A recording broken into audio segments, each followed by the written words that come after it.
Halo sahabatku. Selamat datang kembali di channel Cerita Momo. Apa kabar kalian hari ini? Semoga selalu sehat dan dijauhkan dari orang-orang yang bermuka dua ya. Hari ini, Momo punya satu kisah yang bakal bikin emosi kalian campur aduk. Judulnya, Pengabdian yang Sia-sia. Bayangkan, selama 4 tahun mengabdi sepenuh hati merawat mertua, mengira suami sedang berjuang di luar negeri ternyata sebuah amplop kecil dari pedagang pasar membongkar rahasia busuk yang tersimpan rapi. Siapkan hati kalian, karena endingnya bakal bikin kalian gregetan dan puas banget. Tapi sebelum kita mulai ke ceritanya, yuk absen dulu.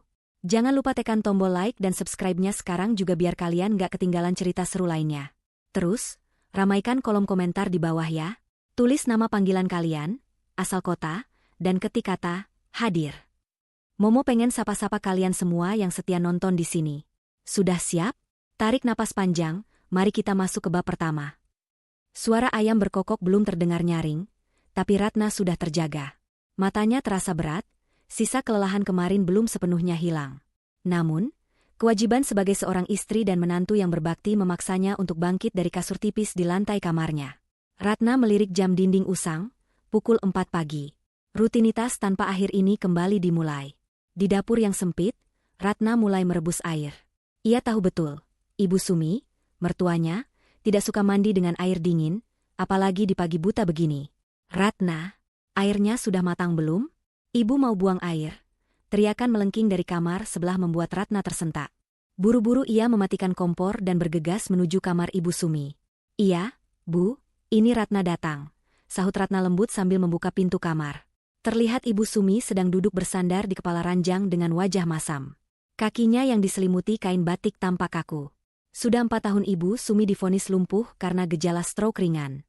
Sejak saat itu, segala aktivitasnya bergantung penuh pada Ratna. Kamu itu lelet sekali jadi orang. Ibu sudah menahan pipis dari tadi.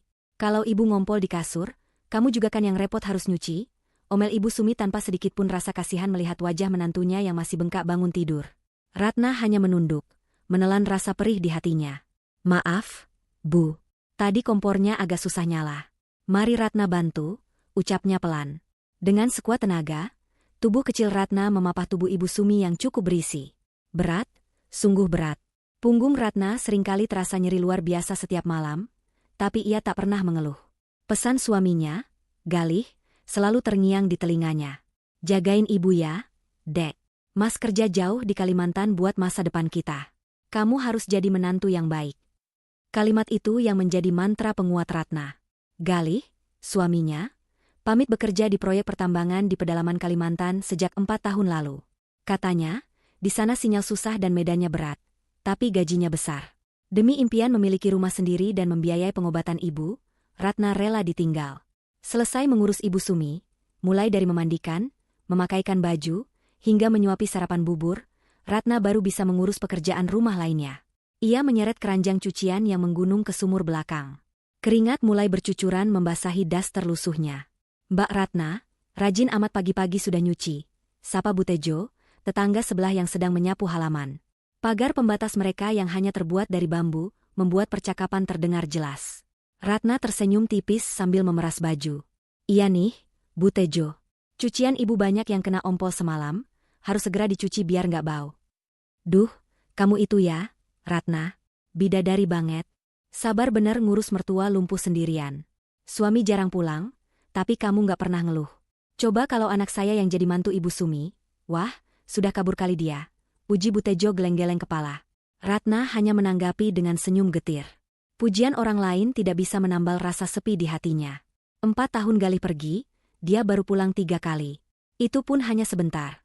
Paling lama 2 hari, lalu buru-buru pergi lagi dengan alasan dipanggil bos proyek. Siang harinya, setelah Ibu Sumi tidur siang, Ratna duduk di pojokan dapur sambil memegang ponsel lamanya. Layarnya sudah retak di ujung, tapi masih bisa dipakai. Dengan jari gemetar rindu, ia mencoba menghubungi nomor Galih. Tut, tut, tut. Panggilan tidak terjawab.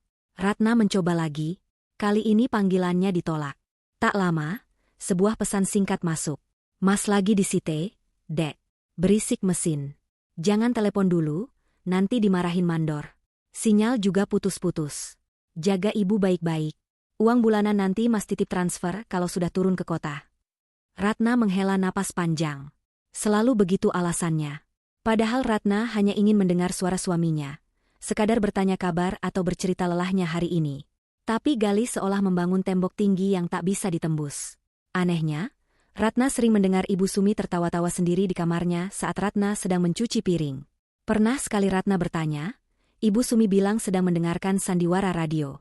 Tapi apakah sandiwara radio selucu itu? Sore harinya, Ratna kembali sibuk memijat kaki Ibu Sumi. Mertuanya itu mengeluh kakinya kram. Yang bener pijitnya. Jangan lembek begitu, nggak kerasa. Sentak Ibu Sumi, menendang pelan bahu Ratna dengan kaki lumpuhnya. Ratna tersentak kaget. Tendangan itu terasa cukup bertenaga untuk ukuran orang yang lumpuh. Namun, pikiran buruk itu segera ia tepis. Mungkin itu hanya gerak refleks otot, pikirnya. Ia kembali menekan jemarinya ke betis Ibu Sumi dengan lebih kuat. Bu, bulan ini beras sudah mau habis. Token listrik juga sudah bunyi. Mas Galih belum kirim uang. Apa ibu ada simpanan sedikit buat talangan dulu? Tanya Ratna hati-hati. Ia tahu ini topik sensitif. Wajah Ibu Sumi langsung berubah garang. Kamu ini ya? Suami kerja keras banting tulang di hutan, kamu di sini cuma bisa minta duit. Harusnya kamu yang pinter atur uang. Masa itu dikurangin? Jangan boros. Ibu nggak punya uang.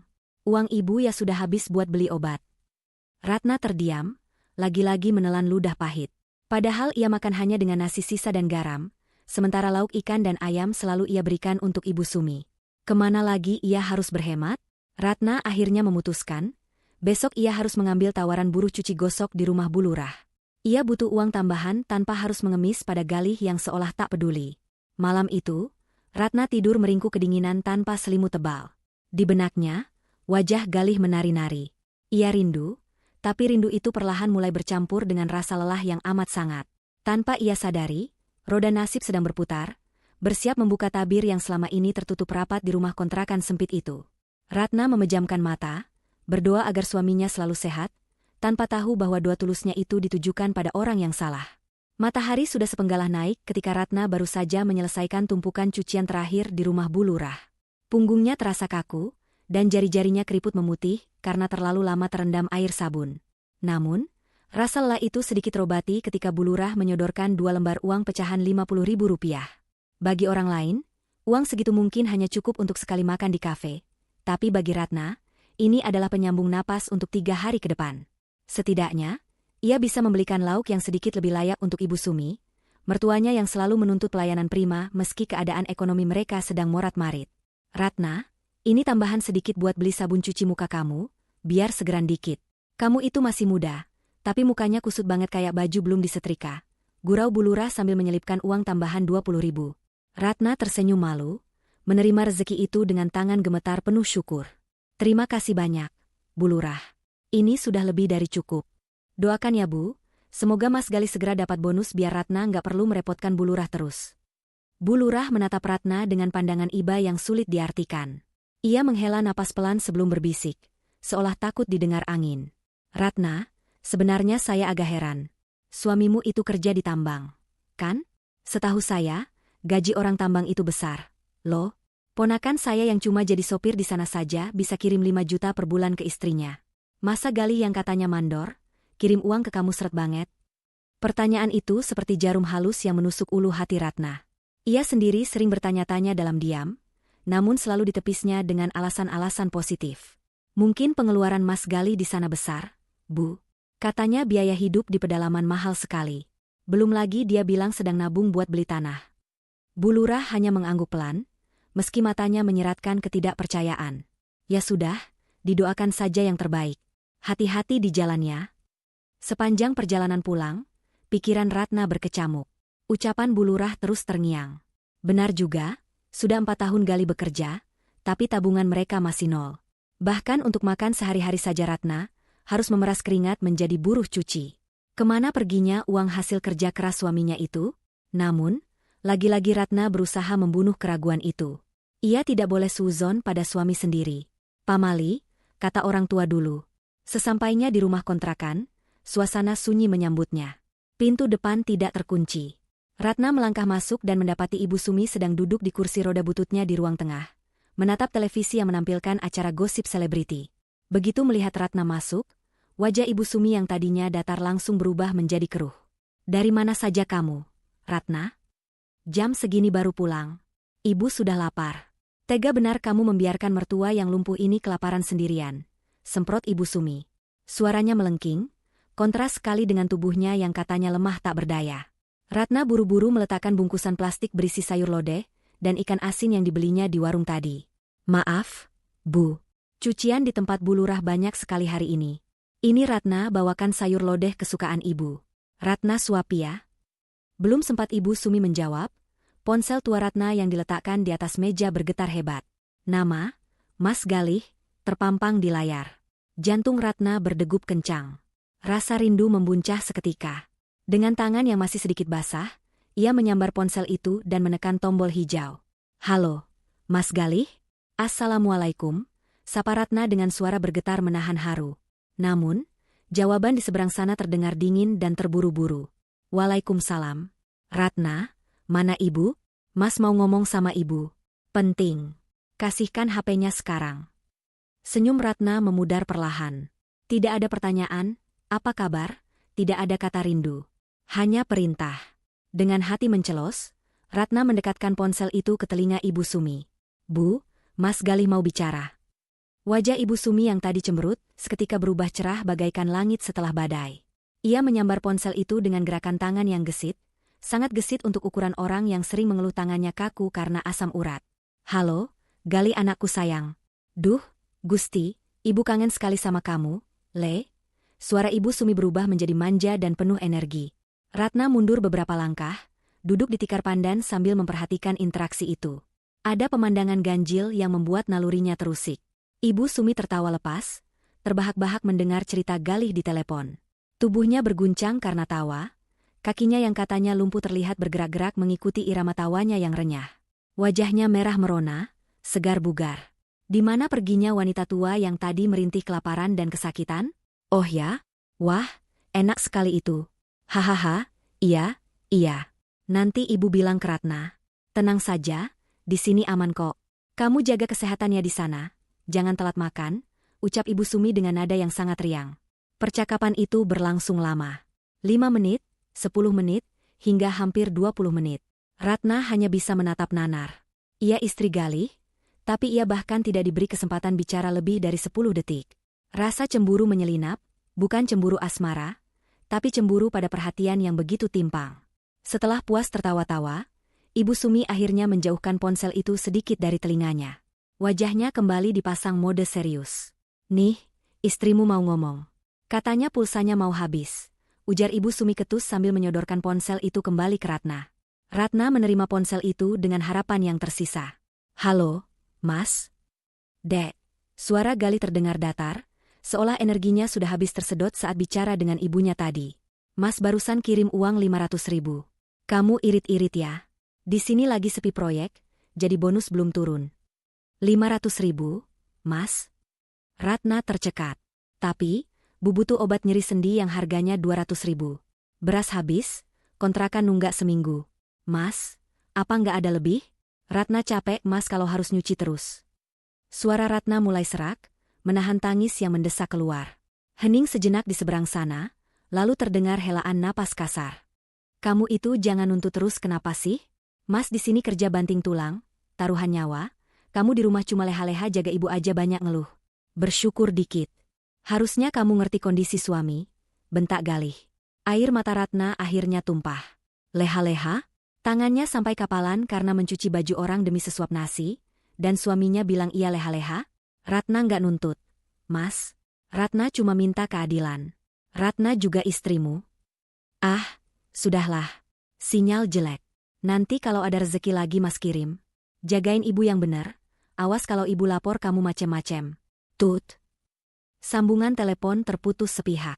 Ratna mematung dengan ponsel yang masih menempel di telinga. Bunyi, tut, yang panjang itu terasa menyayat hati, lebih sakit daripada bentakan apapun. Ia menatap layar ponsel yang perlahan gelap, segelap perasaannya saat ini. 500.000 rupiah. Di kota ini, uang segitu hanya cukup untuk makan seminggu jika mereka sangat berhemat. Belum termasuk listrik, air, dan kebutuhan khusus Ibu Sumi. Malah melamun. Mana makanannya? Ibu sudah gemetar ini saking laparnya. Teriakan Ibu Sumi membuyarkan lamunan Ratna. Wanita tua itu kembali ke mode aslinya, galak dan menuntut. Aura ceria saat menelepon Galih tadi lenyap tak berbekas, seolah ditelan bumi. Ratna menghapus air matanya kasar dengan punggung tangan. Ia bangkit, mengambil piring, dan menuangkan nasi serta sayur lodeh. Saat ia menyuapkan sendok pertama ke mulut Ibu Sumi, mertuanya itu langsung meludahkannya kembali. "Cuy, asin banget. Kamu mau meracuni ibu ya? Mentang-mentang Galih kirim uangnya dikit. Kamu kasih ibu makanan sampah begini?" Hardik Ibu Sumi, matanya melotot tajam. Padahal Ratna tahu betul rasa masakannya pas. Ia sengaja tidak banyak bicara, hanya mengambil tisu untuk membersihkan sisa makanan di dagu Ibu Sumi. "Maaf, Bu. Lidah ibu mungkin lagi pahit. Nanti Ratna buatkan teh manis." "Alasan saja. Bilang saja kamu kesal sama Galih terus lampiasin ke ibu." Ibu Sumi menepis tangan Ratna kasar. Ratna mundur, menahan isak tangis agar tidak pecah. Dalam hati ia menjerit. Kenapa Galih bisa begitu lembut pada ibunya tapi begitu kejam padanya? Dan kenapa Ibu Sumi bisa berubah 180 derajat hanya dalam hitungan detik? Ada sesuatu yang salah. Sangat salah. Malam itu, Ratna tidak bisa tidur. Ia teringat kembali wajah Ibu Sumi saat menelepon tadi. Wajah itu, wajah orang yang sangat sehat. Tidak ada guratan kesakitan sedikit pun. Dan Galih, suara latar belakang saat Galih menelepon tadi tidak terdengar bising mesin proyek atau suara hutan seperti yang sering diceritakannya dulu. Tadi hening. Sesekali terdengar suara klakson mobil yang samar dan suara musik klasik pelan. Ratna menggelengkan kepala kuat-kuat. Tidak mungkin. Mungkin itu suara radio di mes pekerja. Ratna bangkit dari tikarnya, berjalan pelan ke arah kamar Ibu Sumi untuk mengecek keadaan mertuanya. Pintu kamar sedikit terbuka. Ratna mengintip. Di bawah temaram lampu tidur, ia melihat Ibu Sumi sedang duduk di tepi ranjang. Bukan berbaring kesakitan, tapi duduk tegak sambil menghitung lembaran uang berwarna merah dan biru. Cukup tebal. Mata Ratna membelalak. Dari mana Ibu Sumi punya uang sebanyak itu? Ratna ingat betul, ia tidak pernah memberi uang tunai pada Ibu Sumi, karena semua kebutuhan ia yang belikan. Galih bilang baru saja transfer 500.000 ke rekening Ratna, jadi tidak mungkin uang itu dari Galih yang dikirim lewat pos. Ratna menahan napas, takut ketahuan. Ibu Sumi tampak tersenyum puas, mencium uang-uang itu lalu menyelipkannya ke bawah kasur, tepat di bagian tengah yang sulit dijangkau. Setelah itu, Ibu Sumi merebahkan diri, menarik selimut, dan dalam sekejap terdengar dengkuran halus. Kaki Ratna lemas. Ia mundur perlahan kembali ke kamarnya. Teka-teki ini semakin membingungkan. Galih yang pelit, Ibu Sumi yang punya simpanan rahasia, dan perubahan sikap yang drastis. Malam itu, di tengah kesunyian yang mencekam, benih kecurigaan Ratna mulai tumbuh subur, menanti waktu untuk meledak. Ia sadar, ia tidak bisa lagi hanya diam dan menerima nasib. Ada sesuatu yang disembunyikan ibu dan anak itu darinya. Sesuatu yang besar dan mungkin menyakitkan. Pagi itu, atmosfer di rumah kontrakan terasa lebih dingin dari biasanya, meski matahari sudah mulai menyengat lewat celah ventilasi. Ratna menyapu lantai dengan gerakan mekanis, namun pikirannya melayang jauh ke kejadian semalam. Bayangan tumpukan uang di tangan Ibu Sumi terus menghantuinya. Bagaimana mungkin mertuanya yang selalu merengek tidak punya uang untuk beli obat, ternyata menyembunyikan lembaran merah yang jumlahnya jutaan di bawah kasur? Keingintahuan itu mendesak Ratna untuk memberanikan diri bertanya. Saat mengantarkan teh hangat ke kamar Ibu Sumi, Ratna mencoba memancing pembicaraan. "Bu, hari ini Ratna mau ke pasar. Uang dari Mas Galih kemarin cuma 500.000, itu pun sudah kepakai bayar listrik dan beli beras. Kalau ibu mau titip beli obat nyeri sendi yang bagus itu, apa ibu ada simpanan uang sedikit? Soalnya uang belanja benar-benar ngepas." "Bu?" Ratna bertanya dengan nada sehalus mungkin, matanya menatap lekat wajah mertuanya. Ibu Sumi yang sedang menyisir rambutnya yang mulai memutih langsung berhenti. Lewat cermin rias yang kusam, ia menatap tajam ke arah Ratna yang berdiri di belakangnya. "Maksud kamu apa, Ratna? Kamu nuduh ibu punya uang simpanan?" Suara Ibu Sumi meninggi, nada tersinggung yang dibuat-buat begitu kental terdengar. "Kamu pikir orang lumpuh kayak ibu bisa cari uang dari mana? Ngepet? Atau nuyul? Uang ibu ya cuma dari belas kasihan kamu dan Galih. Kalau Galih kirimnya sedikit, ya itu nasib kita. Jangan malah nodong orang tua yang sakit-sakitan." Ratna menelan ludah. "Bukan begitu, Bu. Semalam Ratna sempat bangun mau ke kamar mandi, terus lihat pintu kamar ibu kebuka dikit. Kayaknya Ratna lihat ibu lagi pegang uang. Prang. Gelas teh di meja samping ranjang tersenggol tangan Ibu Sumi hingga jatuh dan pecah berantakan. Cairan teh panas menggenangi lantai. Ibu Sumi berteriak histeris, wajahnya memerah padam, namun sorot matanya menyeratkan kepanikan yang coba ditutupi dengan amarah. Oh, jadi sekarang kamu mulai jadi mata-mata. Kamu ngintip ibu tidur? Lancang sekali kamu, Ratna. Itu bukan uang. Itu cuma kertas bon utang almarhum bapak yang ibu baca lagi buat kenang-kenangan. Mata kamu itu sudah rabun atau hati kamu yang busuk sampai nuduh mertua sendiri nyimbun uang? Ratna buru-buru berjongkok memunguti pecahan kaca. Maaf, Bu. Ratna salah lihat. Jangan marah, nanti tensi ibu naik lagi. Ratna memilih mengalah. Berdebat dengan Ibu Sumi di pagi hari, hanya akan menguras energinya yang sudah tipis. Namun, hati kecilnya menolak percaya. Kertas bon utang tidak berwarna merah dan biru seperti uang pecahan 100.000 dan 50.000. Kebohongan Ibu Sumi semakin mempertebal dinding kecurigaan di hati Ratna. Setelah membersihkan pecahan gelas dan memastikan Ibu Sumi tenang, atau setidaknya diam, Ratna pamit pergi ke pasar.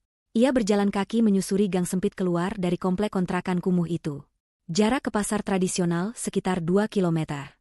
Dulu, ia sering naik ojek, tapi demi menghemat uang Rp5.000, kini ia rela berjalan kaki di bawah terik matahari pagi yang mulai gatal di kulit. Pasar pagi itu sangat ramai. Bau amis ikan, aroma rempah, dan keringat manusia bercampur menjadi satu. Ratna melangkah hati-hati di antara beceknya jalanan pasar, menghindari genangan air keruh sisa cucian ayam potong. Ia harus pintar-pintar menawar. Harga cabai sedang naik, bawang merah juga mahal. Dengan uang 500.000 di dompet, ia harus bisa bertahan hidup sebulan. Itu artinya, menu hari ini dan seterusnya hanyalah tahu, tempe, dan kangkung. Daging ayam adalah kemewahan yang entah kapan bisa terbeli lagi. Setelah membeli bumbu dapur seperlunya, Ratna melangkah menuju lapak sayuran langganannya di sudut pasar. Lapak itu milik Pak Darman, seorang pria paruh baya yang baik hati. Biasanya, Pak Darman selalu menyapa Ratna dengan suara lantang dan candaan khas orang pasar. Neng Ratna, istri solehah datang. Mau borong apa hari ini? Kangkungnya masih seger kayak Neng Ratna loh. Begitulah biasanya sambutan Pak Darman. Tapi hari ini berbeda. Saat Ratna mendekat, Pak Darman sedang melayani pembeli ibu-ibu yang rewel menawar harga sawi. Namun, begitu mata Pak Darman menangkap sosok Ratna, senyum di wajahnya lenyap seketika. Wajahnya berubah tegang. Ia buru-buru melayani ibu-ibu tadi dengan cepat, seolah ingin segera menyingkirkan orang lain dari lapaknya. Pak Darman, bayamnya 2 ikat ya. Sama labu siam 1, ucap Ratna sambil memilih sayuran. Ia merasakan perubahan sikap Pak Darman. Pria itu tampak gelisah, matanya bergerak liar ke kanan dan kiri, seolah memastikan tidak ada orang yang menguping pembicaraan mereka. Pak Darman tidak menjawab dengan candaan. Ia membungkus bayam dan labu siam itu dengan gerakan cepat. Tangannya sedikit gemetar. Ratna mengernyitkan dahi. Pak Darman sakit? Kok pucat? Tanya Ratna khawatir. Pak Darman menggeleng cepat. Ia mencondongkan tubuhnya melewati tumpukan wortel dan kol, mendekatkan wajahnya ke arah Ratna. Suaranya berubah menjadi bisikan parau yang sangat pelan. Neng Ratna, Neng sendirian kan? Nggak ada tetangga yang ikut. Ratna menggeleng bingung. Sendirian? Pak, kenapa? Pak Darman menghela napas panjang, tampak bergulat dengan batinnya sendiri. Ia merogoh saku celemek kumalnya, lalu mengeluarkan sebuah amplop coklat kecil yang agak lecek. Dengan gerakan cepat seperti pencopet yang sedang bertransaksi, ia menyelipkan amplop itu ke dasar keranjang belanja Ratna, lalu menimbunnya dengan ikatan bayam dan labu siam. Ratna terkejut. Pak, ini apa? SSTD. Pak Darman meletakkan telunjuk di bibirnya, matanya melotot memperingatkan. Jangan dibuka di sini, Neng. Bahaya. Banyak mata-mata. Neng Ratna orang baik. Saya nggak tega lihat Neng dibodohi terus. Jantung Ratna berdegup kencang, seakan mau lompat dari rongga dadanya. Dibodohi? Maksud Bapak apa? Ini soal siapa? Pak Darman kembali menengok ke kanan dan kiri. Suasana pasar yang bising seolah meredam percakapan rahasia mereka. Ini soal suamimu, Galih, dan mertuamu. Nama Galih disebut. Lutut Ratna terasa lemas seketika. Firasat buruk yang menghantuinya sejak kemarin seolah mendapat validasi. Pak Darman tahu sesuatu tentang Mas Galih? Dia kecelakaan di Kalimantan? Atau dia sakit? Ratna memberondong pertanyaan dengan suara bergetar. Pak Darman menatap Ratna dengan sorot mata iba yang begitu dalam, Tatapan kasihan yang membuat harga diri Ratna serasa tercabik. Lebih parah dari sakit, Neng. Jauh lebih parah. Saya sering lihat sudahlah. Neng buka saja amplop itu nanti di rumah. Tapi ingat pesan saya, Neng. Pak Darman mencengkeram lengan Ratna pelan namun tegas. Buka saat Neng sendirian. Jangan sampai Ibu Sumi tahu Neng pegang amplop ini. Kalau dia tahu, bisa runyam urusannya. Dia itu ular berkepala dua, Neng. Ratna ternganga. Pak Darman yang selama ini ia kenal sopan, berani menyebut Ibu Sumi, ular. Seberapa besar rahasia yang disimpan pria tua ini? Sudah, sana pulang. Jangan kelihatan bingung. Biasa saja, perintah Pak Darman sambil melepaskan cengkeramannya saat melihat pembeli lain mendekat. Ia kembali berteriak, meski terdengar dipaksakan. Totalnya 10.000 saja, Neng. Murah meriah. Ratna menyerahkan uang selembar 10.000-an dengan tangan yang dingin dan berkeringat. Ia menerima kembalian ucapan terima kasih Pak Darman dengan anggukan kaku. Pikirannya kosong, namun dadanya sesak. Ratna berjalan keluar dari pasar seperti orang linglung. Keranjang belanja di tangannya terasa 10 kali lebih berat.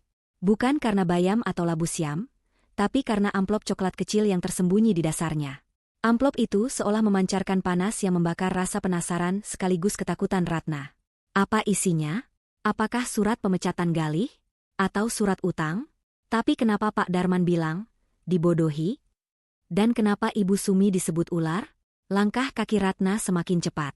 Ia ingin segera sampai di rumah, tapi di sisi lain, ia takut menghadapi kenyataan yang ada di dalam amplop itu. Jalanan pulang yang biasanya terasa jauh karena panas, kini terasa begitu singkat. Setiap langkah mendekatkan Ratna pada sebuah kebenaran yang mungkin akan menghancurkan pondasi hidup yang selama ini ia pertahankan mati-matian. Sesampainya di depan gang rumah, Ratna berhenti sejenak di bawah pohon mangga. Ia mengatur napasnya yang memburu. Ia merapikan tumpukan sayuran di keranjangnya, memastikan amplop itu benar-benar tidak terlihat. Ia harus berakting. Ia harus terlihat biasa saja di depan Ibu Sumi. Ratna memejamkan mata sejenak, berdoa dalam hati. Ya Tuhan, apapun yang ada di dalam amplop ini, kuatkan hamba. Jika ini adalah jawaban dari doa-doa hamba tentang kegelisahan ini, maka tunjukkanlah jalan keluarnya. Dengan tangan gemetar, Ratna melangkah masuk ke halaman rumah kontrakannya. Dari dalam, terdengar suara televisi yang menyala keras. Ibu Sumi pasti sedang menonton sinetron. Ratna menarik napas dalam-dalam, memasang topeng ketegaran di wajahnya, dan membuka pintu. Assalamualaikum, Bu.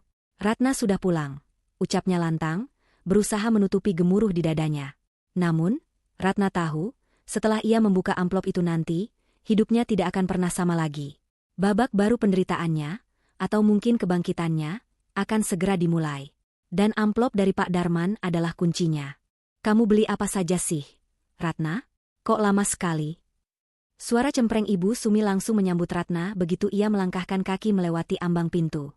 Wanita tua itu memicingkan mata, menatap keranjang belanja Ratna dengan curiga, seolah takut menantunya menyembunyikan jajanan enak untuk dimakan sendiri.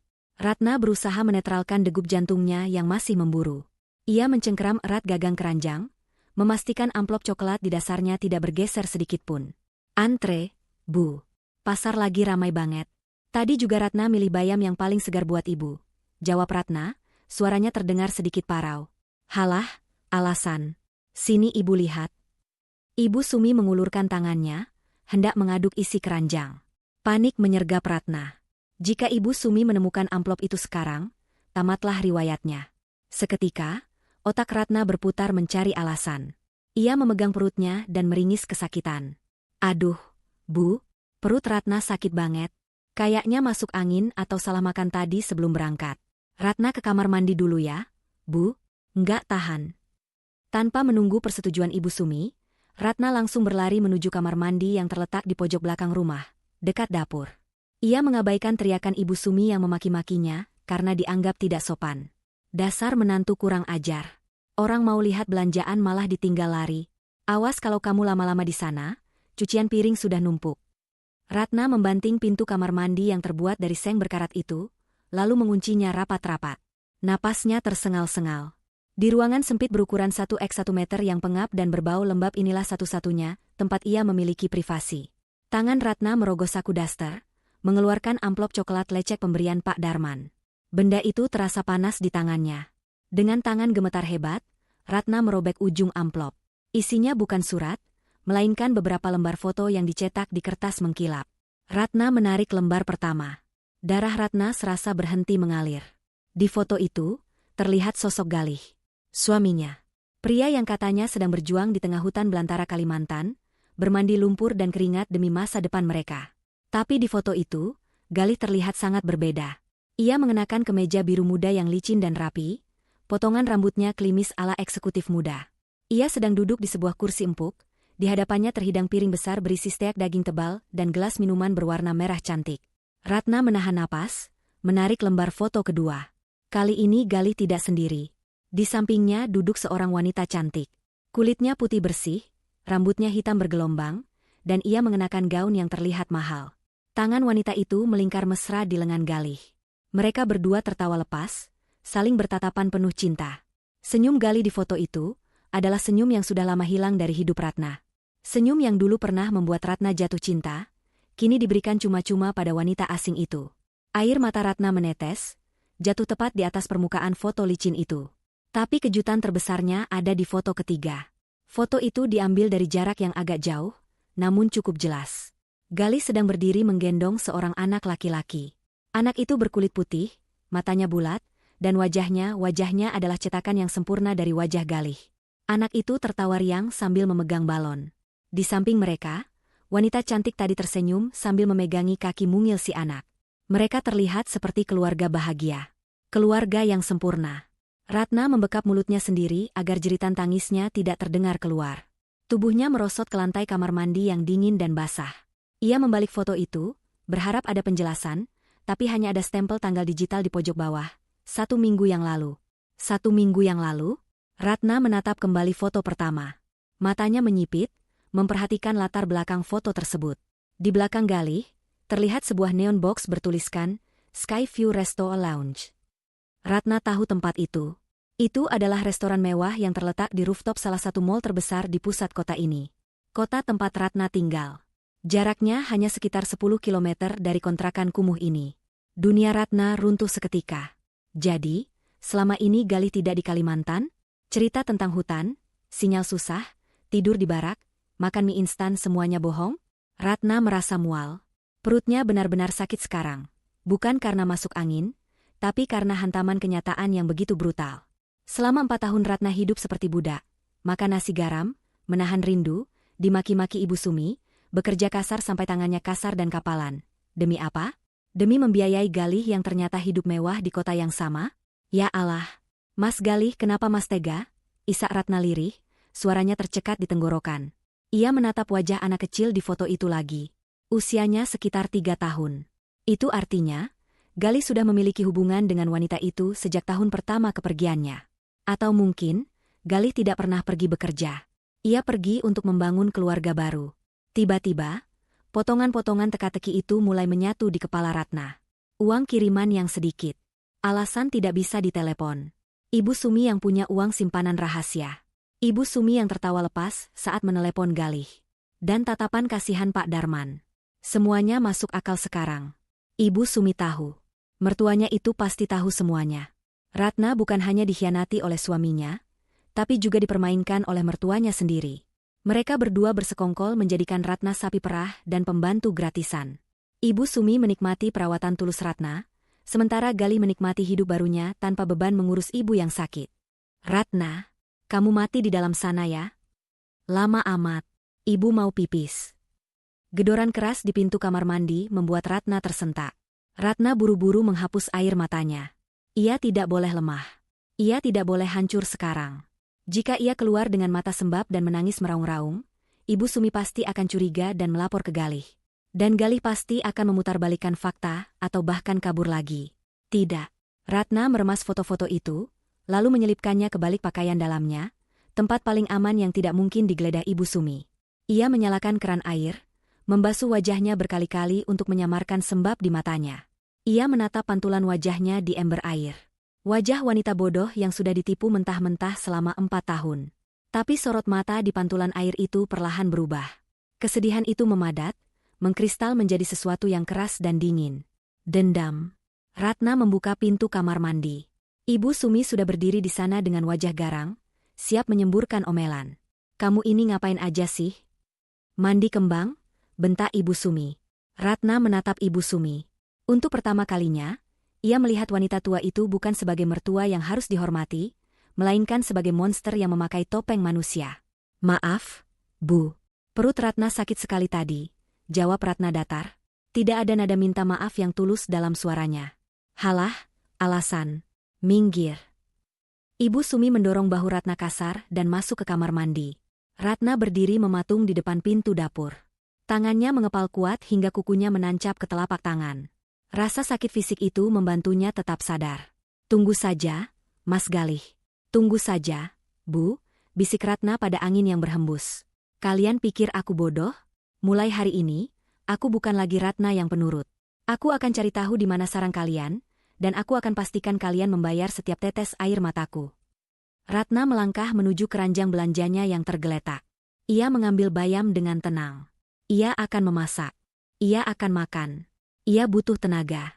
Karena mulai besok, ia akan memulai perburuannya. Perburuan untuk mengungkap kebenaran yang lebih detail, langsung ke sumbernya. Skyview Resto. Keesokan harinya, Ratna melancarkan aksi pertamanya. Wajah pucat yang kemarin ia buat-buat, hari ini ia pertahankan dengan tidak memakai bedak sedikitpun. Ia bahkan sengaja membiarkan rambutnya sedikit berantakan. Saat mengantarkan sarapan bubur polos untuk Ibu Sumi, Ratna berjalan sambil memegangi perutnya. Sesekali meringis menahan sakit yang tidak ada. Bu, hari ini Ratna izin tidak nyuci di tempat Bu Lurah ya. Perut Ratna melilit dari kemarin belum sembuh, malah makin parah. Ratna mau ke puskesmas sebentar minta obat, ucap Ratna dengan suara lemah. Ibu Sumi yang sedang asyik mengunyah bubur berhenti sejenak, menatap menantunya dengan tatapan menyelidik. Namun, melihat wajah Ratna yang benar-benar kusam dan keringat dingin, yang sebenarnya sisa air wudhu yang tidak dilap, ia mendengus kasar. Ya sudah sana, jangan lama-lama. Nanti siang ibu mau makan ikan goreng, jangan lupa mampir pasar pulangnya. Awas kalau pulang gak bawa apa-apa. Ratna mengangguk patuh. Iya, Bu. Ratna sudah siapkan teh manis di meja dan roti di toples, kalau ibu lapar sebelum Ratna pulang.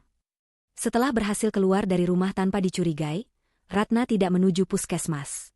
Ia berjalan cepat menuju jalan raya, menyetop angkot jurusan pusat kota.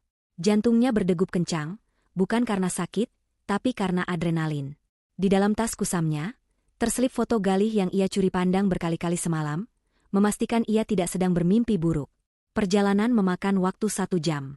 Ratna turun di depan sebuah mal megah yang menjulang tinggi di pusat kota. Bangunan berlapis kaca itu memantulkan sinar matahari.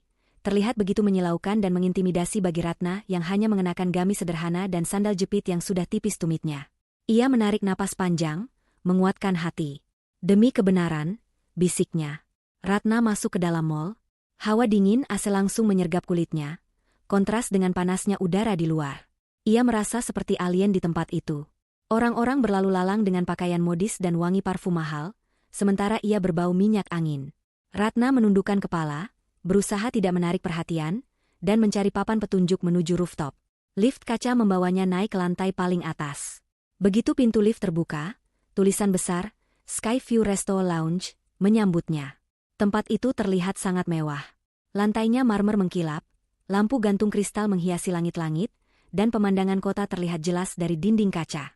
Pelayan berseragam rapi hilir mudik membawa nampan berisi makanan yang harganya mungkin setara dengan biaya hidup Ratna sebulan. Ratna berdiri canggung di dekat pintu masuk. Seorang resepsionis wanita yang cantik dan tinggi menatapnya dengan pandangan sedikit meremehkan, namun tetap tersenyum profesional. Selamat siang, Bu. Ada yang bisa dibantu?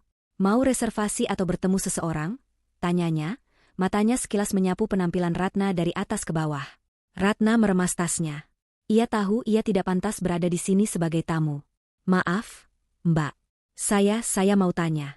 Saya sedang mencari saudara saya. Katanya dia sering makan di sini. Ratna mengeluarkan foto Galih yang sedang duduk di meja restoran itu.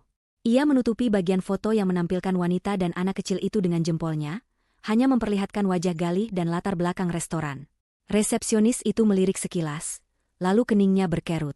Oh, ini Pak Galih ya? Duk. Jantung Ratna serasa dipukul palu godam. Dia kenal. Pegawai restoran ini mengenal suaminya.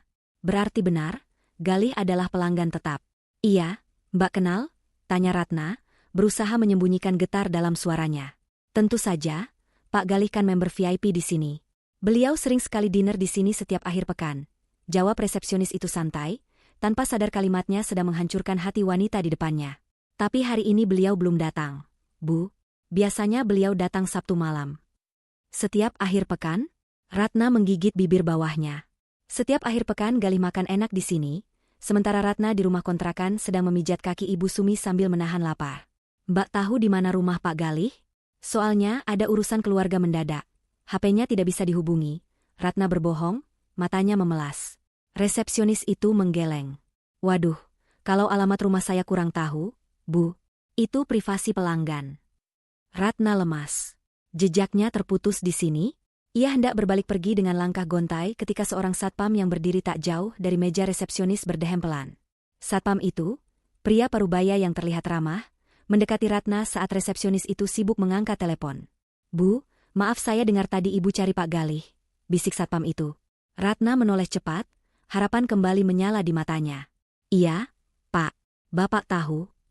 Satpam itu melihat ke kiri dan kanan, memastikan tidak ada manajer yang melihat. Saya sering bantu parkirin mobil Pak Galih. Mobilnya Pajero putih, mentereng banget. Saya ingat betul karena beliau selalu kasih tips lumayan. Mobil Pajero? Ratna ingin tertawa miris. Galih bilang dia naik truk proyek di Kalimantan. Bapak tahu beliau tinggal di mana? Desak Ratna.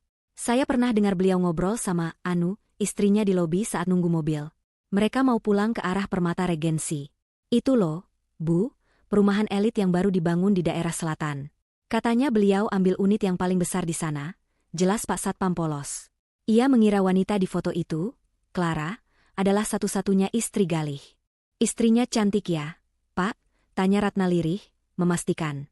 Wah, cantik banget, Bu. Seperti artis. Anaknya juga lucu, jawab Pak Satpam semangat. Dunia Ratna gelap sejenak. Konfirmasi itu datang bertubi-tubi tanpa ampun. Jadi wanita itu dianggap istri sah di mata orang-orang sini. Dan Ratna? Ratna hanyalah hantu masa lalu yang dilupakan. Terima kasih, Pak. Terima kasih banyak, ucap Ratna buru-buru. Ia tidak sanggup mendengar lebih banyak lagi pujian tentang keluarga bahagia, suaminya. Ratna bergegas keluar dari restoran itu, menekan tombol lift dengan kasar. Air mata yang ia tahan sejak tadi akhirnya merebak di sudut mata, tapi ia segera menghapusnya. Tidak, jangan menangis sekarang. Permata Regensi. Nama itu terpatri di otaknya. Kompleks perumahan elit itu hanya berjarak sekitar 10 km dari kontrakannya. Sangat dekat, namun bagaikan bumi dan langit. Keluar dari mall, Ratna tidak langsung pulang. Ia duduk di halte bus, menatap kosong ke jalanan yang padat. Fakta demi fakta sudah terkumpul. Galih tidak di Kalimantan. Galih kaya raya. Galih punya mobil mewah. Galih punya istri baru yang cantik. Dan mereka tinggal di Permata Regensi. Ratna meraba dadanya yang sesak. Rasa sakit ini bukan lagi sedih, tapi marah. Marah yang membakar hangus sisa-sisa cintanya. Kamu bohong, Mas. Kamu bilang kita susah bareng, senang bareng. Tapi ternyata kamu senang sendirian, dan membiarkan aku susah sendirian ngurus ibumu. Seketika, bayangan Ibu Sumi melintas. Ibu Sumi yang tahu segalanya. Ibu Sumi yang menikmati uang Galih sementara Ratna diberi remah-remah. Ratna mengepalkan tangannya. Tunggu aku di rumah, Bu. Sandiwaramu sebentar lagi selesai, gumam Ratna. Ia bangkit dari duduknya, menyetop angkot untuk pulang.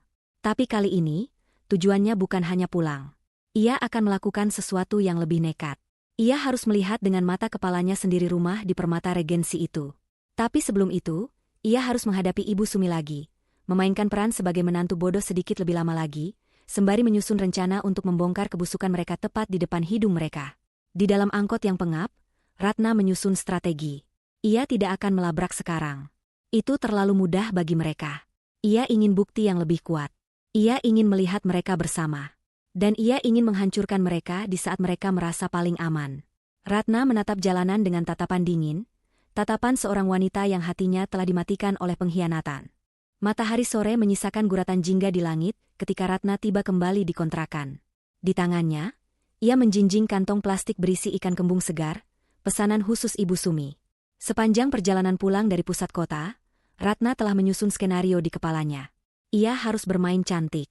Jika ia meledak sekarang, Ia hanya akan menjadi menantu durhaka yang diusir tanpa membawa apa-apa, sementara Gali dan Ibu Sumi tetap hidup tenang di atas penderitaannya. "Assalamualaikum," ucap Ratna saat membuka pintu. "Waalaikumsalam. Lama amat sih. Kamu itu ke pasar apa bikin pasar? Ibu sudah kelaparan dari tadi. Obat juga telat minumnya." Sambutan ketus Ibu Sumi langsung terdengar dari arah kamar. Ratna menarik napas panjang, memasang senyum tipis yang terasa kaku di wajahnya. Ia melangkah masuk ke kamar Ibu Sumi. Mertuanya itu sedang berbaring miring sambil memijit-mijit keningnya, berakting seolah pusing 7 keliling akibat kelaparan.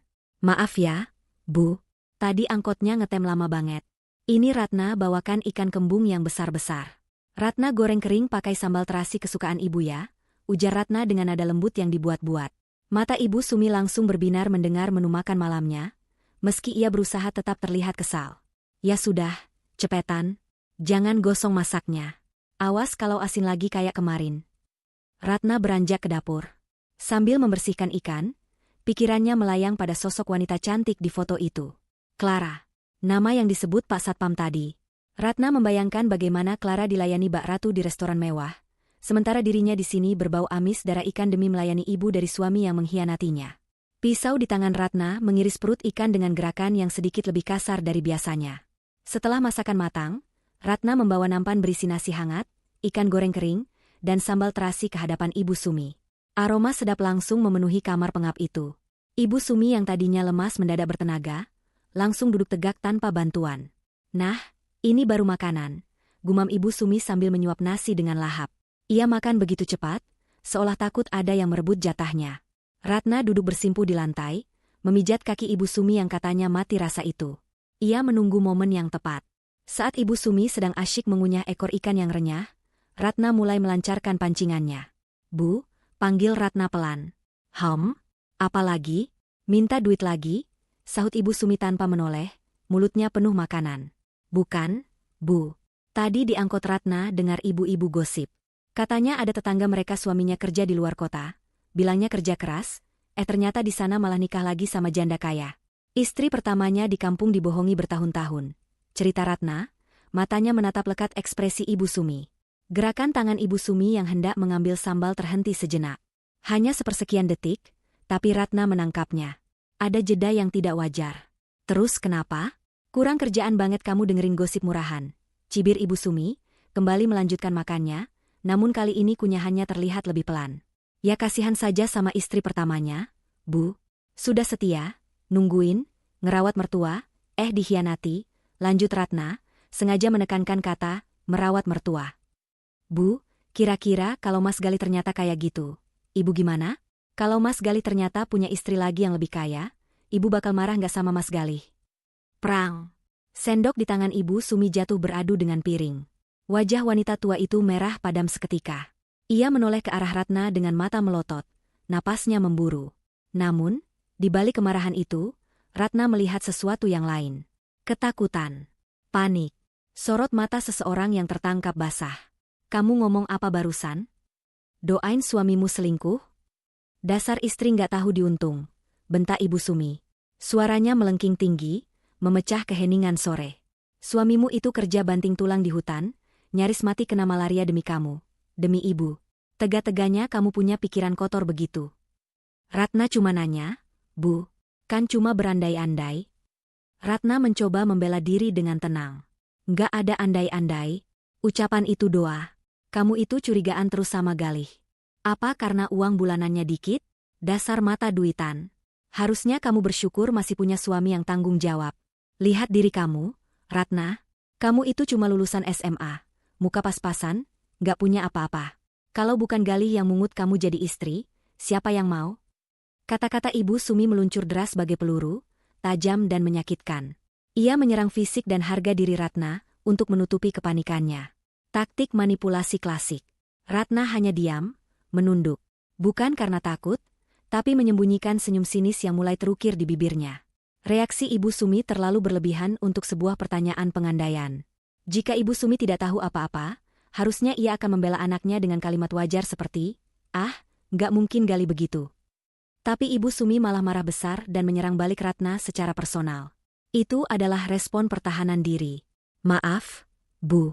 Ratna nggak bermaksud begitu, ucap Ratna pelan, berpura-pura takut. Ibu Sumi mendengus kasar, nafasnya masih naik turun. Sudah. Hilang selera makan ibu. Beresin ini semua. Dan ingat, jangan pernah kamu ngomong sembarangan lagi soal Galih nikah lagi atau apalah. Kalau sampai Galih tahu kamu nuduh dia macam-macam, ibu nggak akan belain kamu kalau dia mau cerai. Ancaman itu terdengar menggelikan di telinga Ratna sekarang. Cerai? Justru itu yang Ratna harapkan, tapi tidak sebelum ia menghancurkan mereka. Ratna membereskan piring kotor itu dan membawanya ke dapur. Dari balik tirai pintu dapur yang tipis, Ratna mengintip. Ia melihat Ibu Sumi merogoh saku daster, mengeluarkan ponsel jadul yang disembunyikan di balik lipatan kain. Jari-jari Ibu Sumi menekan tombol dengan cepat, lalu menempelkan ponsel itu ke telinga. Ratna menajamkan pendengarannya. Halo, Galih. Suara Ibu Sumi terdengar berbisik, sangat pelan, tapi suasana rumah yang sunyi membuat Ratna bisa menangkap potongan kalimatnya. Istrimu itu mulai aneh-aneh ya, dia nanya-nanya soal nikah lagi, bukan, kayaknya cuma denger gosip, tapi ibu takut dia curiga, iya, kamu hati-hati, jangan sampai dia tahu soal Clara, iya, ibu sudah marahi dia habis-habisan. Darah Ratna mendidih. Tubuhnya gemetar menahan amarah yang meledak-ledak di dada. Konfirmasi itu kini sempurna. Ibu Sumi bukan korban. Ibu Sumi adalah dalang. Ibu Sumi adalah penjaga rahasia yang setia, bukan demi keutuhan rumah tangga anaknya, tapi demi kenyamanannya sendiri yang dimanja oleh uang istri baru Galih. Clara. Nama itu disebut lagi oleh mulut mertuanya sendiri. Ratna mundur perlahan dari balik tirai, kembali ke wastafel cuci piring. Air matanya menetes satu persatu, jatuh ke piring kotor yang penuh minyak. Tapi kali ini, ia tidak menyekanya. Ia membiarkan rasa sakit itu merasuki setiap sel tubuhnya, mengubah kesedihan menjadi bahan bakar dendam yang tak akan padam. Kalian pikir aku bodoh? Batin Ratna sambil meremas spons cuci piring hingga busanya meluap. Kalian pikir aku hanyalah pembantu yang bisa dibohongi selamanya? Baiklah, Bu. Kalau ibu mau main sandiwara, Ratna akan jadi lawan main yang seimbang.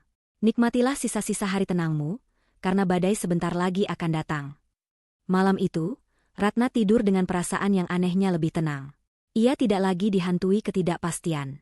Musuhnya sudah jelas. Targetnya sudah jelas. Besok, ia akan memulai langkah selanjutnya. Mengumpulkan bukti fisik yang lebih kuat untuk menjerat mereka semua dalam perangkap yang tak bisa disangkal. Buku tabungan rahasia itu, Ratna harus menemukannya. Kesempatan yang ditunggu-tunggu Ratna akhirnya datang 2 hari kemudian. Pagi itu cerah, matahari bersinar terik namun angin berhembus sejuk. Ibu Sumi, yang biasanya malas bergerak, tiba-tiba minta diantar ke teras depan. Ratna, bawa ibu ke depan. Ibu mau berjemur. Katanya sinar matahari pagi bagus buat tulang tua kayak ibu, biar nggak gampang keropos. Perintah Ibu Sumi sambil membenarkan letak selimut di kakinya. Ratna mengangguk patuh. Dengan telaten, ia mendorong kursi roda Ibu Sumi keluar rumah, menempatkannya di posisi yang pas di bawah naungan pohon mangga, agar terkena sinar matahari tapi tidak kepanasan. Ini teh hangatnya ya, Bu. Ratna tinggal sebentar ke dalam mau ganti spray kamar ibu. Baunya sudah apek, takut ibu gatal-gatal nanti, ujar Ratna beralasan. Ya sudah sana, yang bersih kerjanya. Jangan asal-asalan, sahut Ibu Sumi tanpa menoleh, sibuk menyapa tetangga yang lewat untuk memamerkan citra, mertua yang sedang bersantai dirawat menantu. Ratna bergegas masuk kembali ke dalam rumah. Jantungnya berpacu cepat. Ini adalah momen emas. Biasanya Ibu Sumi tidak pernah mau meninggalkan kamarnya saat Ratna membersihkan ruangan itu, selalu mengawasi seperti sipir penjara. Ratna masuk ke kamar Ibu Sumi dan menutup pintu setengah rapat. Aroma minyak urut dan bau apek khas kamar orang tua menyergap hidungnya. Ratna langsung menuju ranjang besi tua tempat Ibu Sumi biasa tidur. Ia menarik spray kusam bermotif bunga yang sudah pudar warnanya. Matanya menyapu setiap sudut kasur kapok yang tebal dan berat itu. Di mana ibu simpan uangnya? Gumam Ratna. Tangannya mulai meraba bagian bawah bantal, nihil. Di bawah lemari pakaian, hanya ada debu. Ratna kembali menatap kasur. Ia teringat malam itu, saat melihat Ibu Sumi menyelipkan sesuatu ke bawah kasur bagian tengah. Ratna menarik napas panjang, mengerahkan tenaganya untuk mengangkat kasur kapok yang berat itu sendirian. Berat banget. Keluh Ratna sambil menahan kasur dengan bahunya. Tangannya meraba-raba bilah papan ranjang. Dan jarinya menyentuh sesuatu. Di sela-sela papan penyangga kasur, terdapat sebuah kantong kain berwarna hitam yang dipaku rapi agar tidak jatuh. Namun tersembunyi sempurna dari pandangan jika hanya sekadar mengganti spray biasa. Ratna menarik kantong itu dengan tangan gemetar. Di dalamnya, terdapat sebuah buku tabungan berwarna biru tua dari salah satu bank swasta ternama, dan segebok uang tunai pecahan 100 ribuan yang diikat karet gelang. Ratna mengabaikan uang tunai itu, matanya terfokus pada buku tabungan. Dengan napas tertahan, Ratna membuka halaman pertama. Nama pemilik rekening tertera jelas, Sumiati. Ratna membalik halaman berikutnya untuk melihat mutasi transaksi. Matanya terbelalak lebar, seakan bola matanya hendak melompat keluar. Angka-angka yang tertera di sana membuatnya pusing seketika. Tanggal Mei 01, transfer masuk. 15 juta rupiah tanggal Mei 02, transfer masuk. 15 juta rupiah tanggal Mei 03, transfer masuk. 20 juta rupiah, bonus. Deretan angka itu terus berlanjut setiap bulan selama 4 tahun terakhir. Tidak pernah kurang dari 10 juta rupiah. Ratna melihat saldo terakhir di bagian paling bawah. Total saldo, 345 juta rupiah. Ratna terduduk lemas di lantai. Buku tabungan itu terlepas dari tangannya. 345 juta rupiah. Air mata Ratna menetes. Bukan karena sedih, tapi karena rasa sakit hati yang teramat sangat. Ia teringat kejadian seminggu lalu, saat ia harus mengutang beras 1 liter di warung tetangga, karena uang belanja habis. Ia teringat saat ia sakit demam tinggi tapi tidak berani ke dokter, karena takut biayanya mahal, dan hanya minum air hangat. Ia teringat saat Ibu Sumi memarahinya habis-habisan karena Ratna membelikan tempe yang potongannya terlalu tipis demi berhemat. Ya Allah, jahat sekali kalian. Desis Ratna, suaranya bergetar hebat penuh amarah. Selama ini, Galih mengirimkan uang belasan hingga 20 juta setiap bulan untuk ibunya. Tapi ke Ratna, 500 ribu. Itu pun sering terlambat dengan alasan, belum gajian. Dan Ibu Sumi, wanita tua itu duduk di atas tumpukan uang ratusan juta. Tapi setiap hari berakting seolah-olah dia adalah orang paling miskin di dunia yang harus dikasihani. Setiap suapan nasi garam yang Ratna makan, setiap tetes keringat Ratna menjadi buruh cuci, ternyata hanyalah hiburan bagi Ibu Sumi. Mertuanya itu sengaja membiarkan Ratna menderita. Mungkin dalam hati Ibu Sumi tertawa melihat menantunya bekerja seperti kuda, sementara dia menimbun kekayaan anak laki-lakinya. Uang ini harusnya hak istri juga, batin Ratna perih. Setidaknya untuk makan yang layak. Tapi ibu ambil semuanya. Semuanya. Ratna mengambil ponsel bututnya dari saku daster. Dengan tangan yang masih gemetar menahan emosi, ia memotret setiap halaman buku tabungan itu. Ia memotret saldo terakhirnya dengan jelas.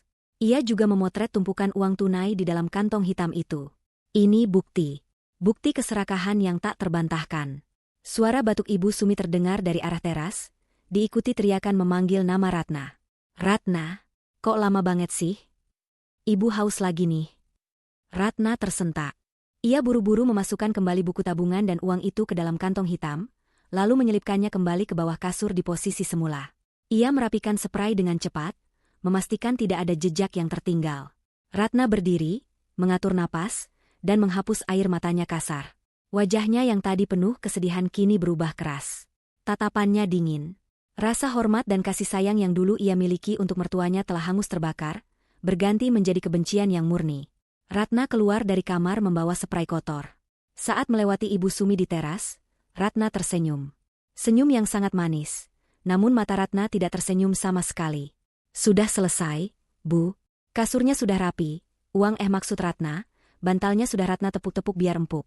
Ujar Ratna, sengaja memplesetkan lidah. Ibu Sumi menoleh cepat, curiga. Kamu ngomong apa tadi? Uang? Ratna menggeleng polos. Bukan, Bu. Maksud Ratna, tulang. Tulang ibu kan sakit, jadi kasurnya Ratna empukin biar tulangnya enak. Lidah Ratna keseleo, Bu. Ibu Sumi mendengus, kembali memalingkan wajahnya. Dasar ceroboh. Bicara saja nggak becus. Ratna berjalan menuju sumur belakang. Dalam hati ia tertawa miris. Silakan maki aku sepuasmu sekarang. Bu, nikmati tumpukan uangmu itu selagi bisa. Karena sebentar lagi, Ratna pastikan ibu tidak akan bisa menikmati 1 rupiah pun darinya.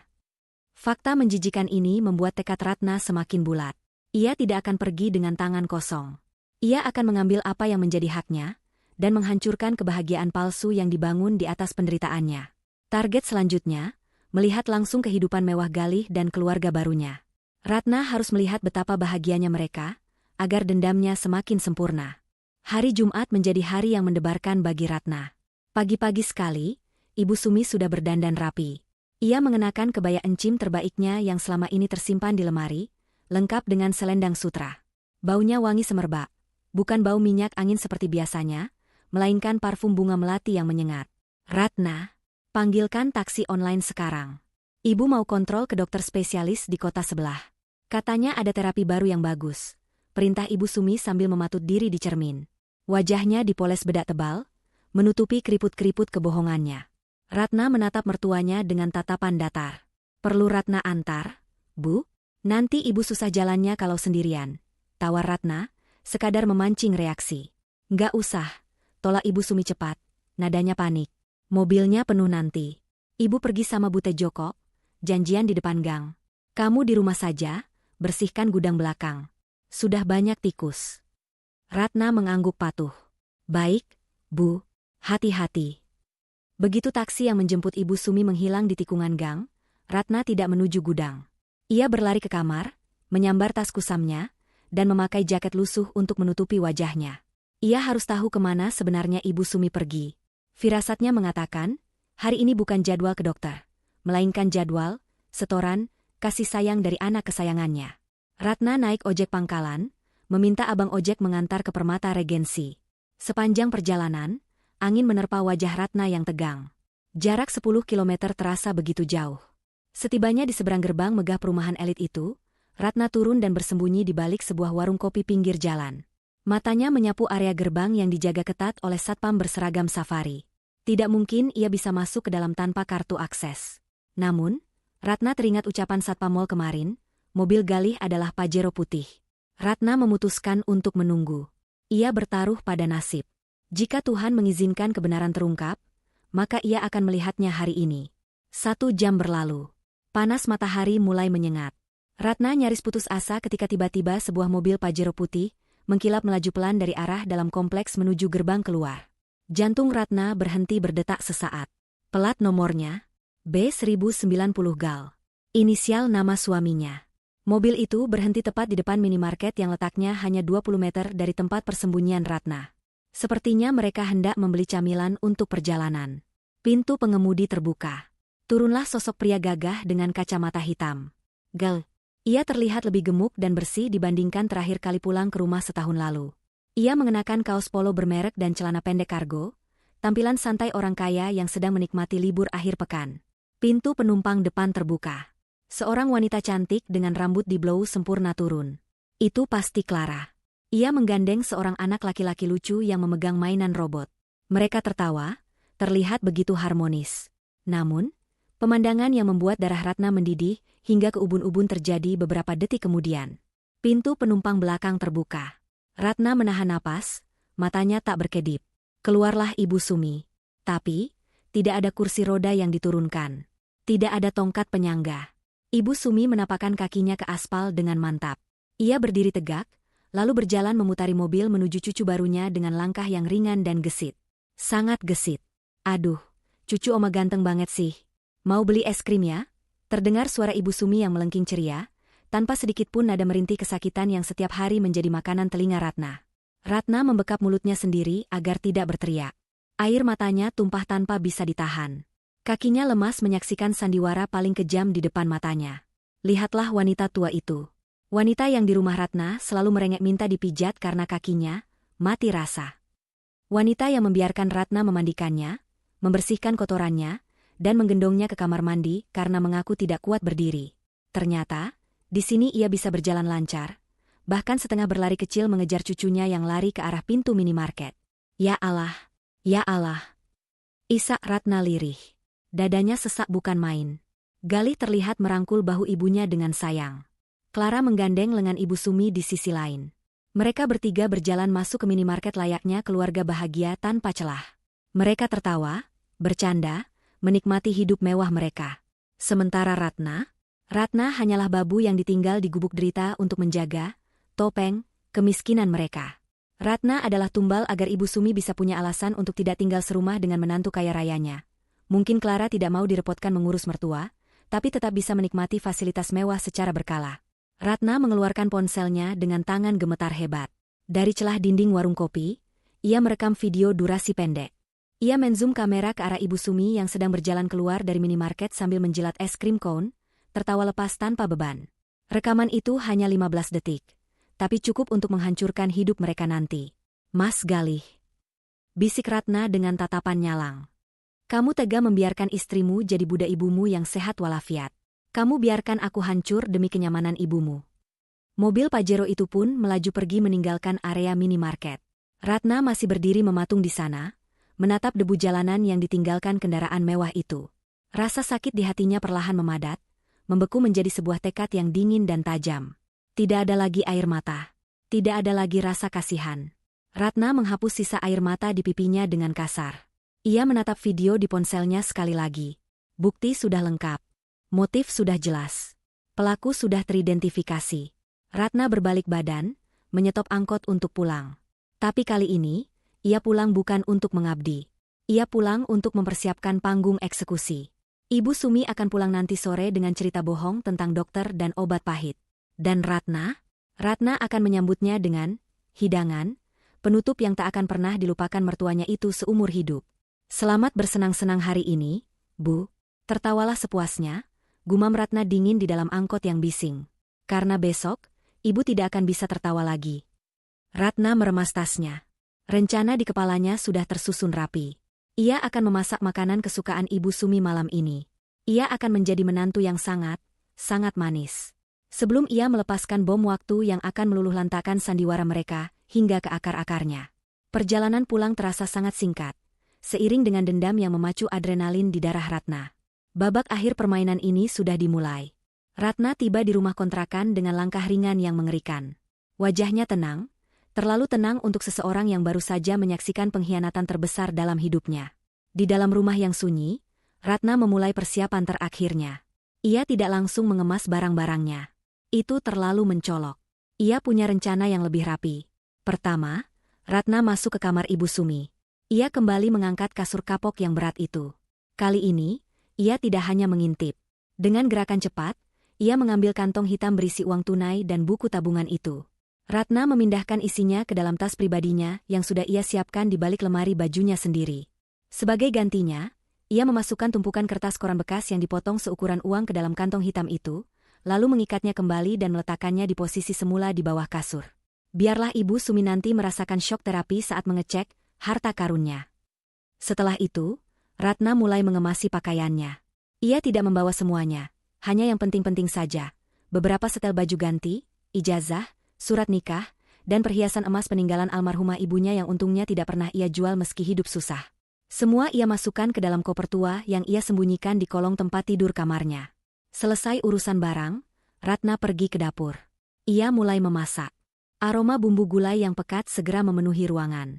Ratna memasak gulai kambing, makanan favorit Ibu Sumi yang penuh kolesterol dan lemak jahat. Ia memasaknya dengan penuh cinta, memastikan rasanya sangat lezat. Makanlah yang banyak nanti, Bu. Anggap saja ini perjamuan terakhir, gumam Ratna sambil mengaduk santan kental yang mendidih. Menjelang maghrib, Ratna sudah mandi dan berpakaian rapi.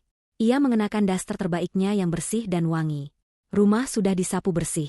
Meja makan sudah ditata rapi dengan piring-piring dan gelas berisi es jeruk segar. Semuanya tampak sempurna, seperti menyambut tamu agung. Pukul 7 malam, suara taksi berhenti di depan rumah. Ratna mengintip dari jendela. Pintu taksi terbuka, dan Ibu Sumi turun. Tapi lihatlah, wanita tua itu kembali melakukan transformasi ajaibnya. Sebelum masuk halaman, ia berhenti sejenak, membungkukkan badan, memasang wajah menderita, dan mulai menyeret kakinya seolah-olah berat sekali untuk melangkah. Akting kelas Oscar dimulai lagi. Ratna membuka pintu dengan senyum lebar. Assalamualaikum, Bu. Sudah pulang? Wah, Ratna khawatir sekali lo nungguin ibu dari tadi. Sambut Ratna dengan nada riang yang dibuat-buat. Ibu Sumi masuk dengan tertatih-tatih, berpegangan pada kusen pintu. Wajahnya ditekuk masam. Waalaikumsalam. Aduh, Ratna pinggang ibu mau patah rasanya. Dokter bilang saraf ibu makin terjepit. Capek sekali seharian di rumah sakit antre obat. Ratna buru-buru memapah Ibu Sumi menuju kursi makan. Kasihan sekali ibu. Sini, Bu, duduk dulu. Ratna sudah masakan gulai kambing spesial buat ibu biar semangat lagi. Baunya enak kan, Bu? Mata Ibu Sumi langsung berbinar melihat mangkuk besar berisi gulai kambing yang mengepul panas. Lupa sudah dia pada akting sakit pinggangnya. Ia duduk dengan antusias. Wah, tumben kamu masak enak. Dapat uang dari mana? Tanyanya curiga, tapi tangannya sudah menyambar sendok. Tadi Ratna bongkar celengan ayam Ratna. Bu. Sekali-kali nyenengin ibu, kan ibu habis sakit. Jawab Ratna manis. Ibu Sumi mendengus, tapi senyum rakus mulai tersungging di bibirnya. Ya sudah, ambilkan nasi yang banyak. Ibu lapar banget, obatnya bikin perut perih. Padahal Ratna tahu, perut itu perih karena kekenyangan makan enak seharian bersama Galih dan Clara. Ratna menyendokkan nasi segunung dan menyiramnya dengan kuah gulai serta potongan daging yang besar-besar. Ibu Sumi makan dengan lahap, bunyi kecapan mulutnya memenuhi ruangan.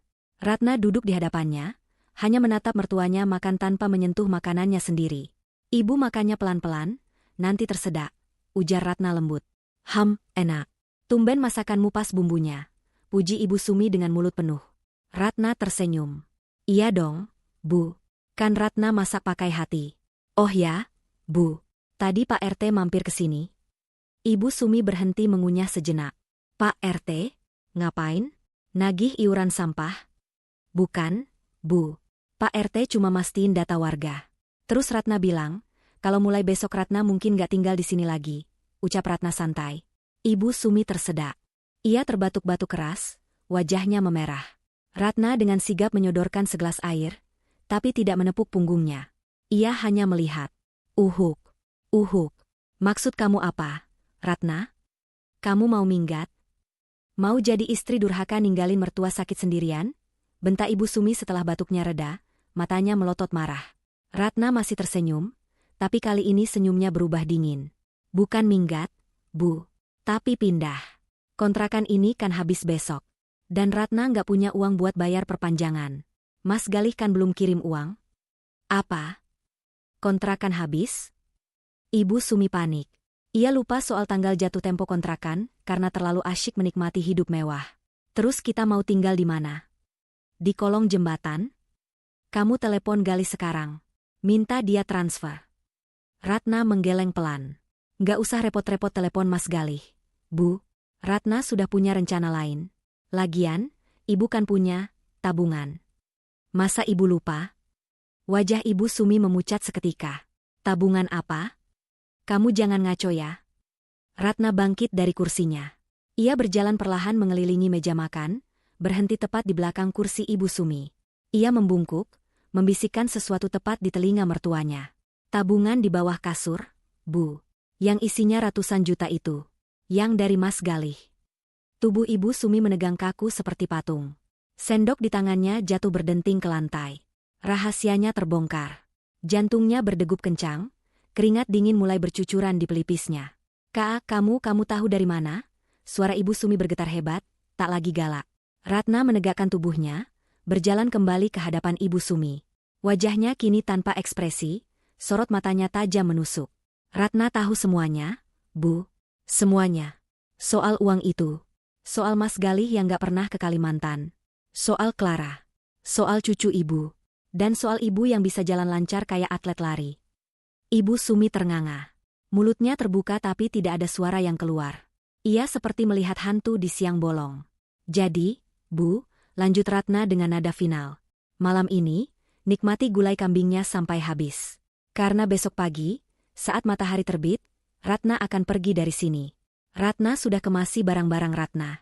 Ibu silakan atur sendiri hidup ibu selanjutnya. Mungkin ibu bisa lari pagi ke rumah Mas Galih di Permata Regensi? Kan ibu kuat. Suasana ruang makan itu mendadak hening mencekam. Hanya suara detak jam dinding yang terdengar, menghitung mundur waktu kehancuran bagi Ibu Sumi. Ratna tidak memberi kesempatan Ibu Sumi untuk membela diri. Ia berbalik dan masuk ke kamarnya, mengunci pintu rapat-rapat. Meninggalkan Ibu Sumi yang gemetar ketakutan di meja makan, sendirian dengan dosa-dosanya yang kini telanjang di depan mata. Pagi itu, udara di dalam rumah kontrakan terasa begitu sesak, seolah oksigen enggan masuk ke ruangan yang dipenuhi aura ketegangan. Ratna sudah rapi dengan pakaian sederhananya. Sebuah koper tua berdiri tegak di samping pintu depan, saksi bisu kepergiannya. Ibu Sumi duduk di kursi ruang tamu dengan wajah kusut. Matanya bengkak, sisa tangis ketakutan semalam. Ia menatap Ratna dengan pandangan nanar, campuran antara kemarahan dan keputusasaan. Kamu benar-benar mau pergi, Ratna? Kamu tega membiarkan ibu terlantar begini.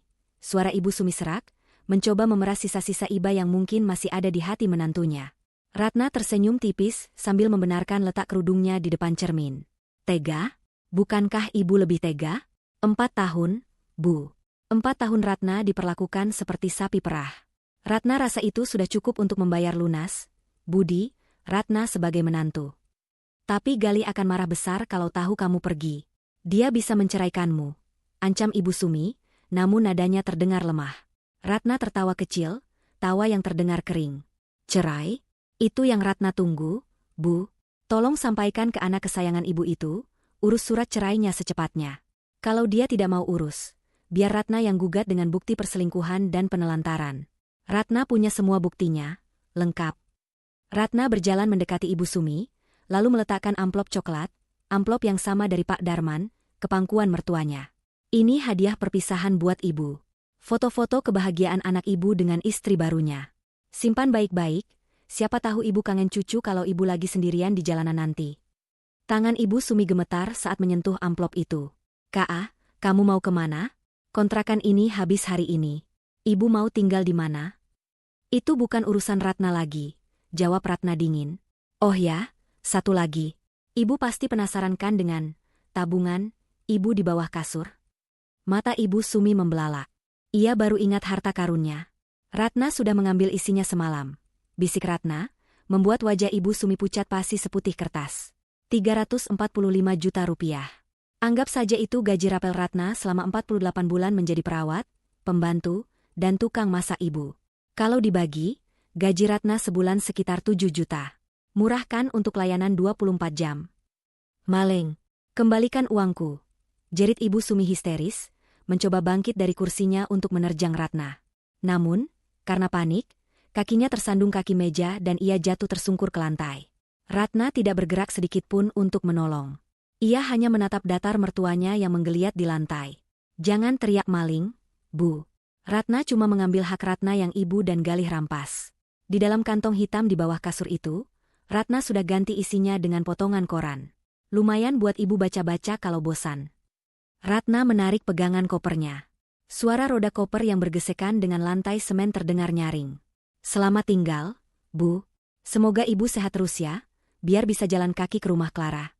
Jaraknya lumayan loh, 10 kilometer. Tapi kan ibu kuat, kemarin saja lari-lari di parkiran minimarket lancar banget. Ratna membuka pintu rumah lebar-lebar. Cahaya matahari pagi menerobos masuk, menyinari Ratna yang siap melangkah ke kehidupan barunya. Ratna, jangan pergi. Ibu mohon. Siapa yang suapin ibu? Siapa yang cebokin ibu? Raung Ibu Sumi, air matanya tumpah deras. Harga dirinya hancur lebur demi memohon belas kasihan. Ketakutan akan hidup menggelandang lebih besar daripada rasa malunya. Ratna berhenti sejenak di ambang pintu, tapi ia tidak menoleh. Minta sama Tuhan, Bu, atau minta sama Clara. Itu kalau Clara mau terima mertua penipu seperti ibu. Oh iya, pemilik kontrakan sebentar lagi datang mau ambil kunci. Selamat berjuang ya, Bu. Tanpa keraguan sedikit pun, Ratna melangkah keluar. Ia menutup pintu pagar dengan bunyi, klak, yang tegas. Ia berjalan menjauh, meninggalkan suara raungan Ibu Sumi yang memecah keheningan pagi. Ratna menghirup udara bebas dalam-dalam. Beban berat di pundaknya telah hilang. Tidak ada lagi penindasan, tidak ada lagi kebohongan. Di tasnya ada modal untuk memulai hidup baru, modal yang memang haknya. Ia tidak akan menoleh ke belakang lagi. Biarlah Galih dan Ibu Sumi hancur dimakan keserakahan mereka sendiri. Ratna tersenyum, kali ini senyum yang tulus, menyambut masa depan yang cerah milik dirinya sendiri. Pesan moral. Kejujuran adalah pondasi utama dalam rumah tangga. Jangan pernah membangun kebahagiaan di atas penderitaan orang lain, apalagi pasangan sendiri yang telah tulus berkorban. Keserakahan dan kebohongan mungkin bisa menutupi bangkai untuk sementara waktu. Namun ketika kebenaran terungkap, kehancuran yang datang akan jauh lebih menyakitkan daripada pengorbanan yang disia-siakan. Harta bisa dicari, tapi ketulusan hati yang telah dilukai tak akan pernah bisa kembali utuh.